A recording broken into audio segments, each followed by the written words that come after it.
Assalamualaikum warahmatullahi wabarakatuh. Bagaimana rasanya? Seorang wanita tua yang hanya ingin membantu mengurus anak dan cucunya, namun oleh menantunya ia dilempari kotoran dan dihina, bahkan diusir karena dianggap beban. Namun ternyata, sebelum kita mulai, kami doakan yang subscribe dan like supaya dilancarkan rezekinya, dilunaskan hutangnya, dan kalian dari kota mana nih? Komen amin di bawah ya. Di ruang tengah, seorang wanita tua berkerudung lusuh sedang menyapu perlahan. Itulah Bu Tami, ibu dari Ridwan, suami Dina. Langkahnya gemetar, tapi senyum tetap melekat di wajahnya. Dina, mau ibu bantu masak? Suaranya lembut, penuh kasih. Namun jawaban yang datang justru tajam seperti pisau. Sudah kubilang, nggak usah, Bu. Kalau ibu bantu malah tambah ribet. Aku masih bisa kerja sendiri.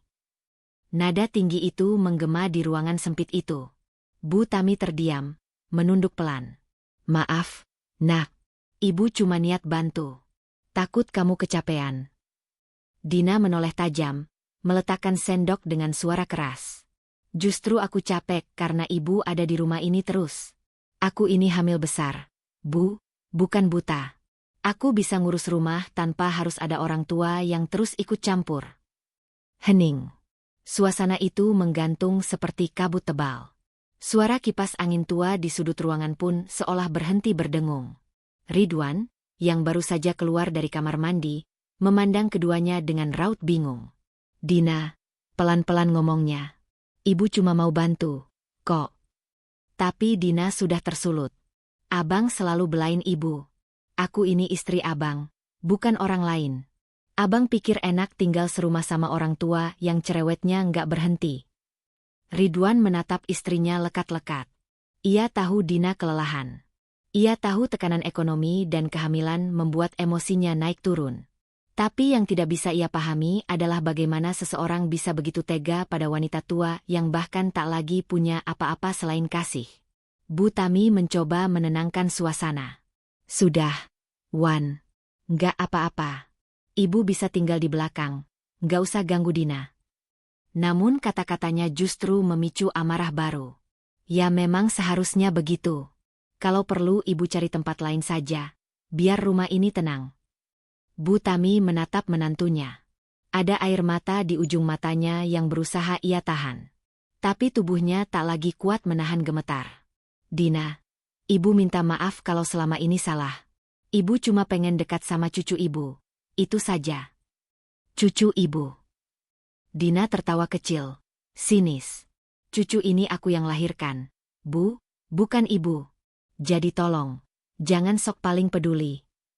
Kata-kata itu memantul di udara, menghantam hati wanita tua itu berkali-kali. Ridwan tak sanggup lagi bicara. Ia hanya bisa duduk, menunduk, mencoba menenangkan diri. Tapi sebelum sempat ia membuka mulut, suara keras kembali terdengar. Dan kalau ibu masih keras kepala. Dina berjalan ke sudut dapur, mengambil ember kecil berisi air cucian yang kotor dan berminyak.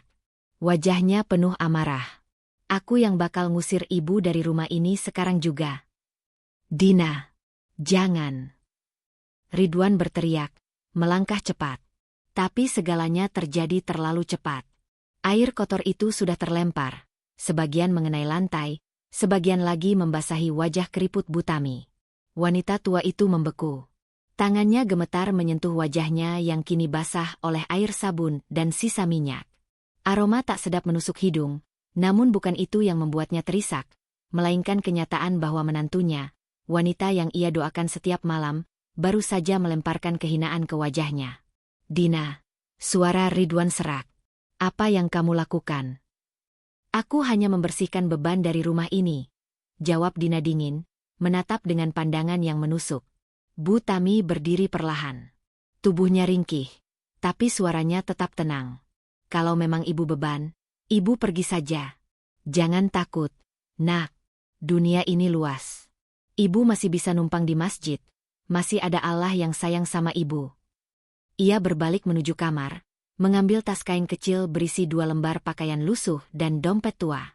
Ridwan menghampiri, mencoba menahan, tapi Bu Tami hanya menepuk bahunya lembut.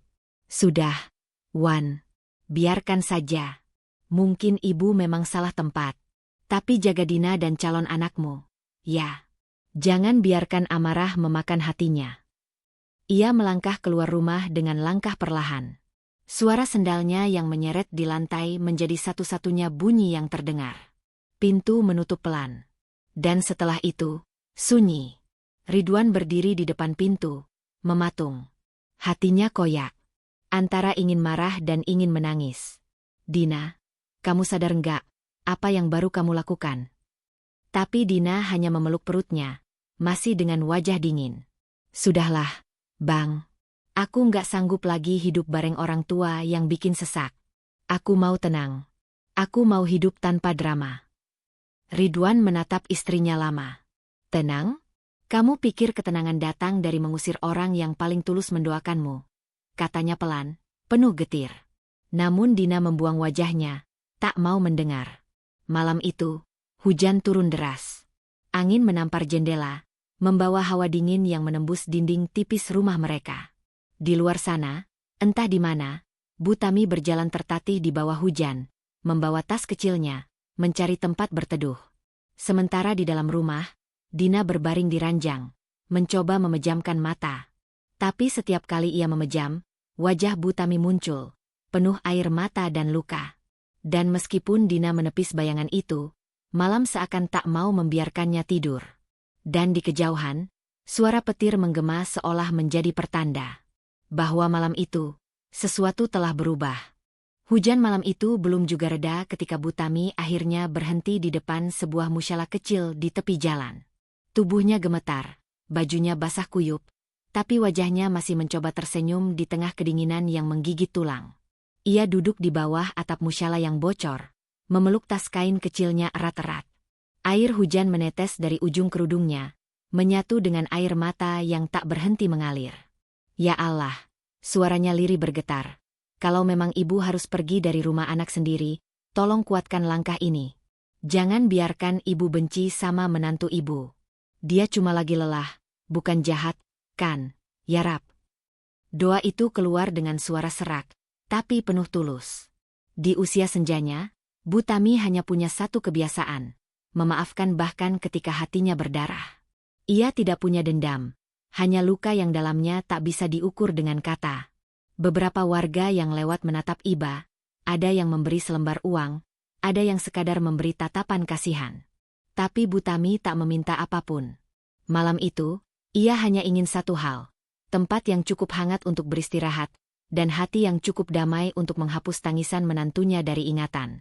Keesokan paginya, di rumah yang kini terasa sepi, Dina duduk termenung di dapur. Ia menatap panci yang masih ada sisa makanan kemarin. Entah kenapa, rasanya berbeda. Dulu, setiap pagi ada suara sendok beradu, aroma teh hangat, dan suara lembut Bu Tami yang memanggil. Nak Dina, sudah bangun. Kini, hanya sunyi. Dan di tengah keheningan itu, muncul sesuatu yang tak bisa ia abaikan, bayangan Bu Tami. Setiap kali Dina melihat kursi kosong di ruang tengah, seolah bayangan wanita tua itu masih duduk di sana, menyapu dengan senyum sabar. Setiap kali angin meniup tirai, Dina merasa seperti mendengar suara halus yang berkata, "Nak, jangan keras-keras bicara." Ia berusaha menepis perasaan itu. "Sudahlah, cuma halusinasi," gumamnya. Tapi malam demi malam, bayangan itu semakin kuat. Sementara itu, Ridwan pulang semakin larut. Ia jarang bicara. Bahkan tatapannya pada Dina kini berubah. Dina tahu suaminya marah. Tapi egonya menolak meminta maaf. "Abang masih marah, ya?" tanya Dina suatu malam. Ridwan yang sedang melepas sepatu hanya diam. Lalu dengan nada datar ia berkata, "Aku nggak tahu harus marah atau kecewa. Kamu tahu, setiap malam aku bayangin ibu sendirian di luar sana.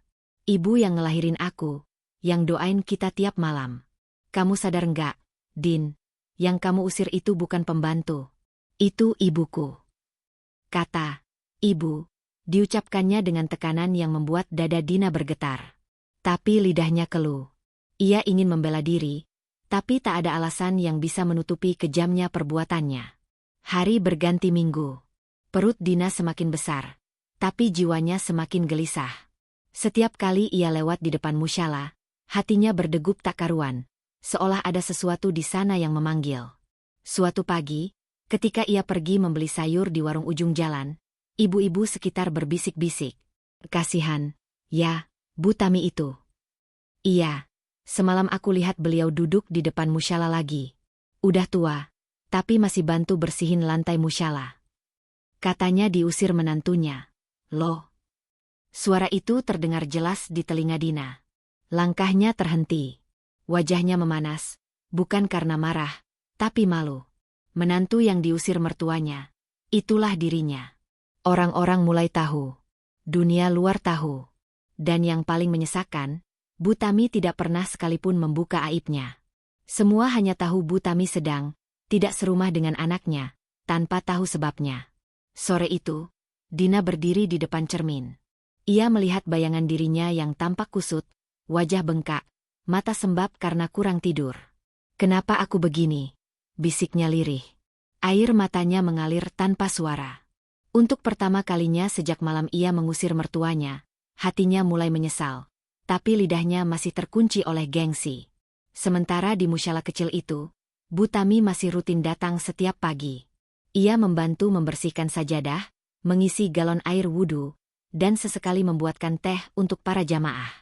"Bu, ibu tinggal di mana sekarang?" tanya seorang bapak jamaah. Bu Tami tersenyum lembut. "Allah kasih tempat kok, Pak. Kadang di serambi musyala ini, kadang di rumah Bu Minah di ujung gang." "Terus anak dan menantu ibu nggak nyariin?" Pertanyaan itu membuatnya terdiam sejenak, tapi ia cepat menutupi dengan senyum. "Mereka sibuk, Pak. Tapi ibu yakin, mereka sehat-sehat. Itu sudah cukup buat ibu." Namun setiap malam, ketika musyala sepi dan hanya ada dirinya di sana, ia menatap langit-langit sambil menahan air mata. "Ya Allah, jangan hukum mereka karena aku. Kalau memang salahku, biar aku yang tanggung." Dan doa itu terulang setiap malam, tanpa putus. Ia tak tahu, di tempat lain, Dina mulai sulit tidur karena mimpi yang sama. Mimpi melihat Bu Tami berjalan di bawah hujan, tersenyum sambil menghapus air mata. Waktu terus berjalan. Hari kelahiran semakin dekat. Tapi bukannya bahagia, Dina justru merasa kosong. Setiap detik, bayangan Bu Tami semakin jelas. Setiap doa yang ia ucapkan, terdengar seperti gema dari doa seorang ibu di kejauhan. Dan di dalam hatinya yang rapuh, sebuah kalimat akhirnya muncul. "Andai waktu bisa diulang, aku nggak akan pernah usir beliau." Namun waktu tak pernah mundur. Dan setiap perbuatan, sekecil apapun, selalu menuntut balas di waktu yang tepat. Hujan kembali turun malam itu. Suara petir menyambar langit. Dina memeluk perutnya yang mulai terasa nyeri, tak tahu bahwa malam itu bukan sekadar hujan biasa. Karena mulai malam itu, takdir mulai menuntunnya menuju hari di mana semua penyesalan akan menemukan puncaknya. Hujan turun tanpa henti malam itu, seolah langit pun ikut menangis bersama kisah hidup Dina yang kian hancur. Petir menyambar, menyalakan cahaya sesaat di antara gelapnya malam, memperlihatkan wajah Dina yang pucat dan penuh ketakutan. Perutnya menegang hebat, nyeri datang silih berganti. Ia berteriak memanggil suaminya. "Ridwan, tolong aku. Sakit banget." Ridwan yang baru saja pulang dari tempat kerja langsung panik. Ia segera memapah Dina keluar rumah menuju mobil tetangga, karena hujan deras membuat jalanan licin dan sulit dilalui. Dina menggigil, peluh bercampur air mata membasahi wajahnya. Di dalam mobil, ia berulang kali menggenggam tangan Ridwan dengan lemah. "Abang, maafin aku ya. Aku takut kehilangan semuanya." Tapi Ridwan terlalu gugup untuk menjawab.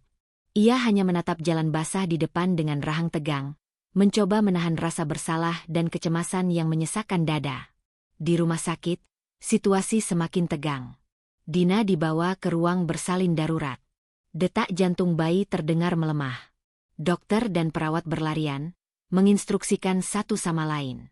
Tekanan darah turun. "Cepat siapkan oksigen." Ridwan berdiri di luar ruang bersalin, basah kuyup, berdoa dalam diam. Air matanya mengalir tanpa ia sadari.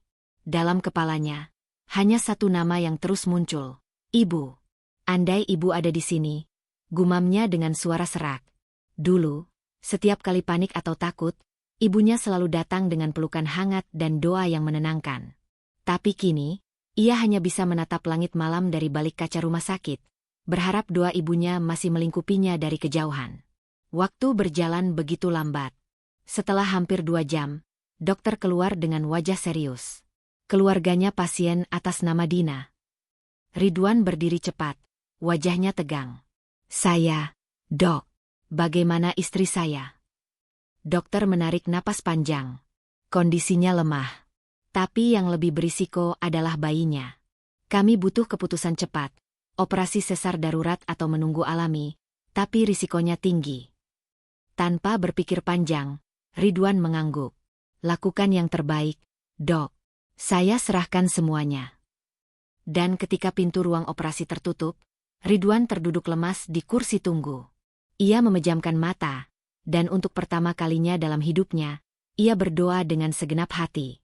Ya Allah, lindungi mereka. Aku nggak peduli hartaku, pekerjaanku, apapun itu, asalkan mereka selamat. Dan kalau ini balasan dari dosa kami pada ibu, aku mohon, ampuni kami. Sementara itu, di musyalah kecil di pinggir jalan, yang sama tempat Bu Tami dulu sering duduk, seorang wanita tua tengah sujud dalam gelap. Tubuhnya yang kurus dibalut mukena lusuh, tapi suaranya bergetar lembut saat berdoa. Ya Allah, jagalah anakku dan menantuku. Aku nggak tahu di mana mereka, tapi Engkau tahu segalanya. Jika aku sudah nggak pantas di mata mereka, jangan biarkan Engkau pun menjauhkan mereka dari rahmat MU. Bu Tami tidak tahu bahwa tepat di saat ia meneteskan air mata di sajadah, anak dan menantunya sedang berjuang di rumah sakit. Seolah ada benang tak terlihat yang masih menghubungkan doa seorang ibu dengan nasib keluarganya. Meski mereka telah lama terpisah oleh ego dan kesalahan. Subuh datang perlahan. Suara azan terdengar lembut dari pengeras suara musyalah. Di rumah sakit, setelah malam panjang yang mencekam, suara tangisan bayi akhirnya terdengar. Tapi tangisan itu tidak diikuti senyum bahagia. Karena kondisi Dina menurun drastis. Tubuhnya lemah, wajahnya pucat. Ridwan menggenggam tangan istrinya yang dingin. Din. Alhamdulillah bayinya selamat. Tapi kamu harus kuat juga, ya. Dina menatapnya samar. Bibirnya bergetar. Abang. Ibu. Aku mau ketemu ibu. Air mata menetes dari sudut matanya. Abang. Aku mimpi ibu datang tadi malam. Dia ngelap keringat aku, bilang jangan takut, bilang semua udah dimaafin. Ridwan tercekat. Ia menatap wajah istrinya yang mulai meneteskan air mata lagi. Mungkin bukan mimpi, Din, katanya lirih. Mungkin ibu beneran doain kamu dari jauh. Beberapa hari kemudian, keadaan Dina perlahan membaik, meski tubuhnya masih lemah. Ia tak berhenti menangis setiap kali menatap bayi mungilnya. Setiap tangisan sang bayi terdengar seperti teguran lembut dari Tuhan, seolah mengingatkan, beginilah kasih seorang ibu. Tak pernah berhenti. Bahkan ketika kau menyakitinya. Dina menatap jendela kamar rumah sakit. Di luar sana, langit sore terlihat tenang setelah hujan panjang. Dalam hatinya, ia tahu, tidak ada doa yang lebih kuat dari doa seorang ibu. Dan kini, yang tersisa dalam dirinya hanya satu tekad, mencari Bu Tami, dan memohon ampun sebelum semuanya benar-benar terlambat. Malam itu, sebelum tidur, Dina memeluk bayinya erat-erat. Ia menatap suaminya dan berkata pelan. Abang besok, aku mau cari ibu. Aku nggak peduli harus kemana. Aku cuma mau bilang maaf, sebelum Tuhan lebih dulu manggil salah satu dari kita. Ridwan terdiam. Dalam hatinya, ia tahu, hari yang mereka takuti akhirnya tiba. Hari di mana mereka harus menghadapi dosa yang telah lama mereka biarkan mengendap. Tanpa menunggu izin, Dina berlari menuju ruangan itu. Di sana, di atas ranjang sempit dengan selimut putih lusuh, terbaring sosok yang tak asing. Wajah itu pucat, tubuhnya kurus, tapi senyum lembut di bibirnya masih sama seperti dulu. Bu, suara Dina pecah. Ia jatuh berlutut di samping ranjang, menggenggam tangan yang dingin dan keriput itu erat-erat. Bu, ini Dina, maafkan Dina. Bu, maaf. Dina jahat. Dina egois, sombong. Dina hina ibu, padahal ibu cuma ingin bantu. Tolong, Bu, buka mata. Bu. Air matanya jatuh di tangan sang mertua. Butiran air itu mengalir tanpa henti, seolah ingin mencuci bersih dosa yang menempel di hatinya. Bu Tami perlahan membuka mata. Pandangannya samar, tapi senyumnya terukir tulus. "Nak." "Dina?" Suaranya lemah, nyaris tak terdengar. "Ya, Bu, ini Dina." "Maafkan Dina, Bu, tolong maafkan." Isaknya pecah lagi. Dengan sisa tenaga, Bu Tami mengangkat tangannya, menyentuh pipi Dina yang basah. "Nak, aku sudah lama maafin kamu. Dari pertama kali kamu usir aku cuma doain kamu bahagia. Karena ibu tahu, dalam hatimu masih ada kebaikan." Dina menggigil. Tangisnya berubah jadi jeritan pilu. "Bu, jangan tinggalin Dina lagi. Dina janji bakal rawat ibu. Dina bakal tebus semua kesalahan." Namun sebelum kata